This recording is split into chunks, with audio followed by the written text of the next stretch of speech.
In a narration found in Sahih Bukhari, number 6470, the Holy Prophet Muhammad, peace and blessings be upon him, advised that whoever is content with what they possess will be made self-sufficient. The truly rich person is the one who is not needy and greedy for things. This occurs when one becomes satisfied with what they have been granted by Allah, the Exalted. This is achieved when one rightfully believes that Allah, the Exalted, gives what is best to each person according to His infinite knowledge.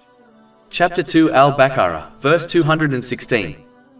But perhaps you hate a thing and it is good for you, and perhaps you love a thing and it is bad for you. And Allah knows while you know not. This person is truly rich, whereas the one who is always greedy and needy for things is poor, even if they possess much wealth. This has been indicated in a narration found in Sahih Muslim, number 2420. Therefore, contentment with one's provision is true richness, whereas the greed for more makes one needy, meaning poor.